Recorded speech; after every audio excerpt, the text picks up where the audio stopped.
अहो त्या हस्तिनापुरामध्ये द्रुत खेळ चालला होता। त्या द्रुत खेळामध्ये सगळंचे सगळं हारले होते। कोण? हे पंडू कुमार सगळं हारले। फक्त जेवढं काही राज्य होते ते हारले, स्वतःचा देह हारले। त्यावेळेस दुर्योधनानं सांगितलं एकच गोष्ट तुझ्याकडे राहिली, तुझी बायको पणाला लाव। तिची बायको सुद्धा पणाला लावली। कुणाची? पाची पांडवाची, द्रौपदी। आणि द्रौपदीला पणाला लावल्याच्या नंतर वडत त्या दुःशासनानं त्या ठिकाणी त्या भर राज्यसभेमध्ये आणलं। आणि राज्यसभेमध्ये आणल्याच्या नंतर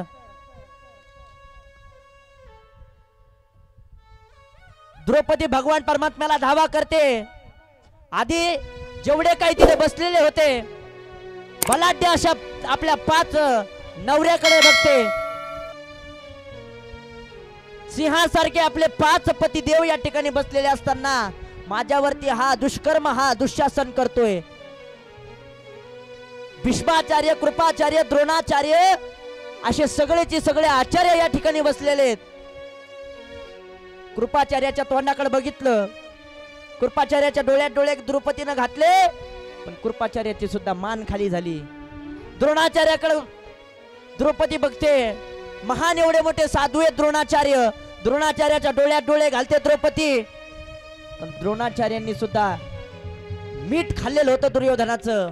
द्रोणाचार्यांनी सुद्धा मान खाली घातली। आणि सगळ्यात शेवटी भीष्माचार्याच्या डोळ्यात डोळे घालते, भीष्माचार्याने सुद्धा खाली मान घातली।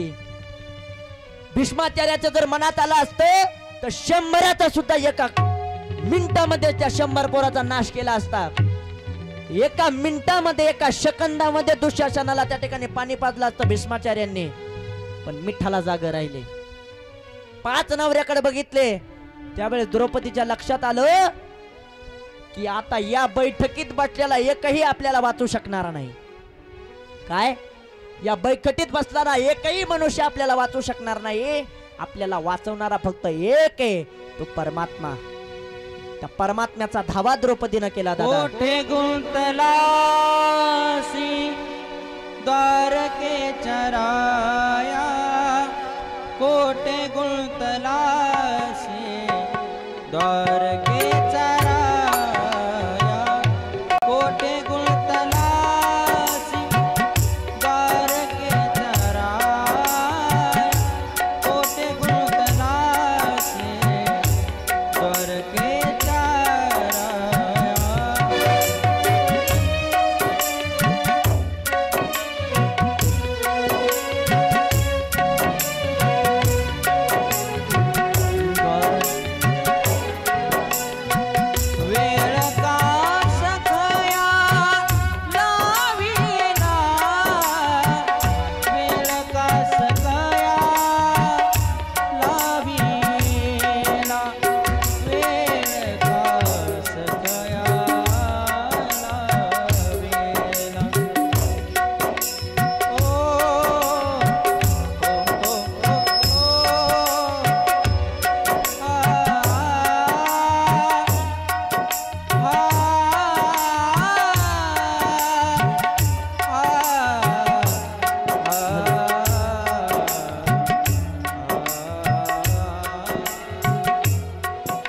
भगवंताचा धावा द्रौपदी करायला लागली। महाराज सगळ्याच्या चेहऱ्याकडे द्रौपदीनं बघितलं, पण द्रौपदीला वाटलं या एवढे रथी महारथी या ठिकाणी बसलेले। विदुरजी तिथून उठले। विदुरजीनं त्या दुःशासनाला सांगितलं, अरे काय छळ करतोस एका नारीचा? पण दुःशासनानं धार दिशेनं छातीवरती लात मारली विदुरजी महाराजांच्या। द्रौपदीनं विचार केला की या सगळ्यापैकी आता आपल्याला वाचवणारा फक्त परमात्मा आहे, फक्त परमात्मा वाचवणार आहे। परमात्म्याला हाक मारली, देवा अरे कोठे गुंतलासी द्वारके चराया। देवा धाव। भगवान परमात्म्याचा धावा द्रौपदी करायला लागते। महाराज ज्याप्रमाणे गरुडाची काय झेप आहे महाराज. एका सेकंदामध्ये गरुड एवढी भरारी घेतो भगवंताचं वाहन. पण ज्या वेळेस द्रौपदीनं हाक मारली त्यावेळेस भगवान परमात्मा ताटावरती जेवायला बसलेले होते. आणि जेवायला बसले असताना एका सेकंदामध्ये भगवान परमात्म्याचा वेग एवढा झाला की गरुडालाही लाजवेल अशी परमात्म्याची त्या ठिकाणी भरारी परमात्म्यानं घेतली. आणि परमात्म्यानं भरारी घेतल्याच्या नंतर द्रौपदीचा त्या ठिकाणी सांभाळ भगवान परमात्म्यानं केला महाराज. वेळ कास कया लाविला, वेळ कास कया लाविला, दीनानाथ वीर सांभाळी आपुले, दीनानाथ वीर सांभाळी आपुले, दीनानाथ वीर सांभाळी आपुले, दीनानाथ वीर सांभाळी आपुले. अपुले गोपाल कृष्ण भगवान की जय.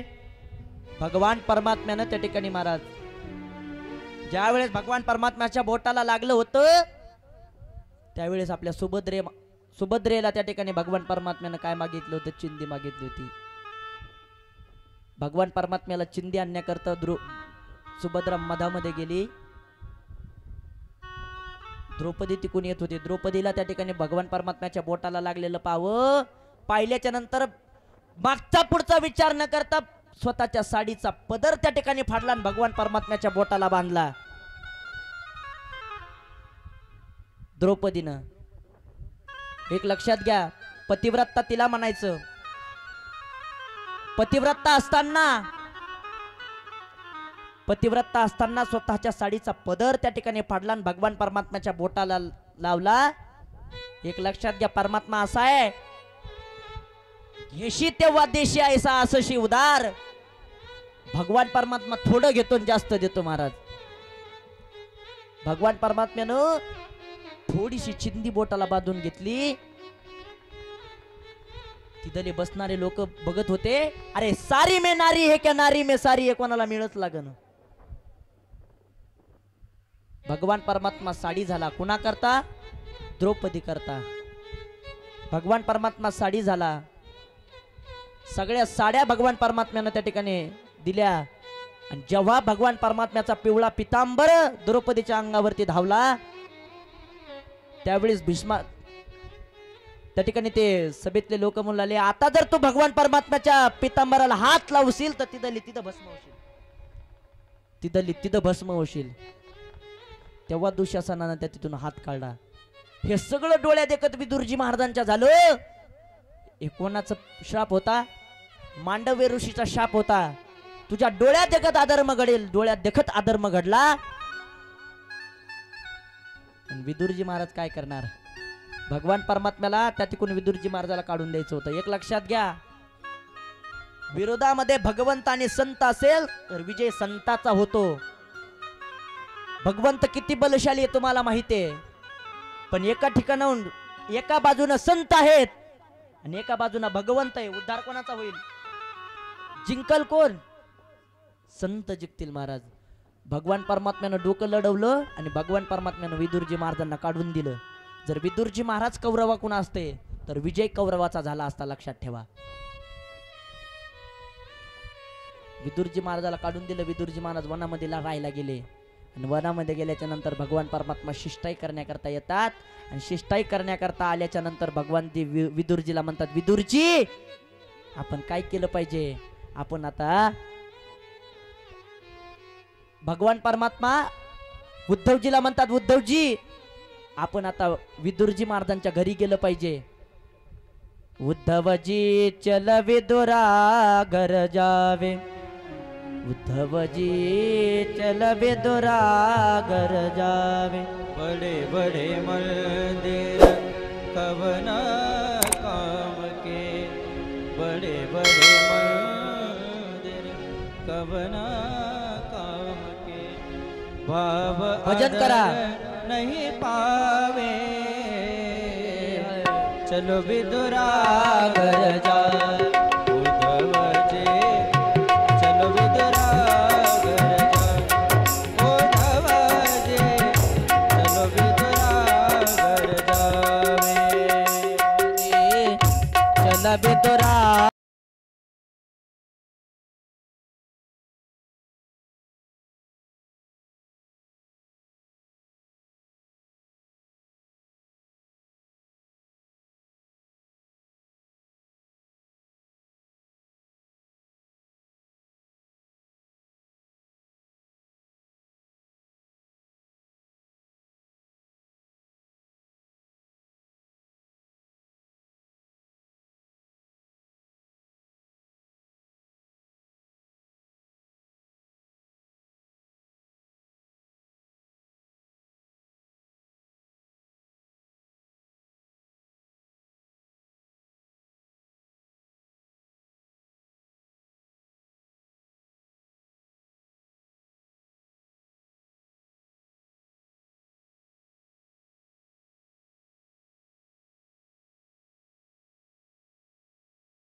भगवान परमात्म्याला कशाची अपेक्षा नाही महाराज. भगवान परमात्मा बघत नाही. भगवान परमात्मा उंच नीच काही नेने भगवंता तिष्ठ भावे भक्ती देखून या दाशी पुत्र कन्या विदुराच्या बक्षी. भगवान परमात्मा कशाचा भुकेला आहे? फक्त देव भावाचा भुकेला आहे. भगवान परमात्म्याला कशाचीही अपेक्षा नाही. थोर प्रेमाचा भुकेला हाचे दुष्काळ तयाला. देव कशाचा भुकेला आहे? भावाचा भुकेला आहे. एक लक्षात घ्या. एकनाथ महाराजांचा गोडा बघ आहे महाराज. देव भुलाला भावासी देव भुलाला भावासी देव भुलाला भावासी देव भुलाला भावा देव बोलरा बाबासी देव बोलरा बाबासी देव बोलरा बाबासी देव बोलरा बाबासी. हा सांडुनिया वैकुंठाचे राम सांडुनिया वैकुंठाचे. हा सांडुनिया वैकुंठाचे देव भुलाला भावासी देव भुलाला भावासी देव भुलाला भावासी देव भुलाला भावासी देव बोलरा बाबासी देव बोलरा बाबासी देव बोलरा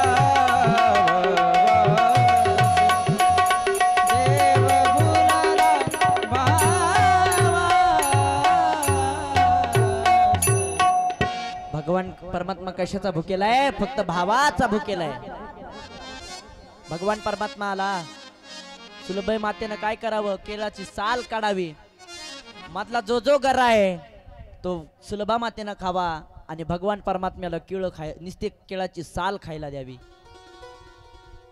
आणि भगवान परमात्म्याने सुद्धा आवडीनं ती साल खावी. विदुरजी महाराज तिथे येतात. अगं सुलभे काय करते तू?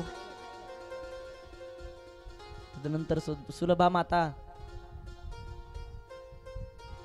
केळाची साल काढायच्या, साल फेकून द्यायच्या आणि भगवंताला गरा द्यायच्या. त्यावेळेस भगवंत म्हणायचा की जी मजा केळाचं साल खाण्यामध्ये होती ना ते आता मधला गरा खाण्यामध्ये नाहीये. काय भुकेला महाराज देव भगवान परमात्मा? कशाची अपेक्षा करत नाही देव. परमात्मा फक्त भावाचा भुकेला आहे. घरामध्ये एक शीतही अन्न नाही. पण सुलभा मातेनं काय केलं? कन्या केल्या. कन्या भाजवल्या आणि कन्या भाजवल्याच्या नंतर प्रेम भगवंतानं आवडीनं खाव्या. शिष्टाई करण्याकरता भगवंत आला होता. त्या हस्तिनापुरामध्ये दुर्योधनाने 100 असे पक्वान्न केलेले होते. पण भगवान परमात्म्यानं त्या 100 पक्वान्नाला त्या ठिकाणी नकार दिला आणि विदुराच्या घरच्या कन्या खाल्ल्या. हे भगवंताचं प्रेम आहे महाराज.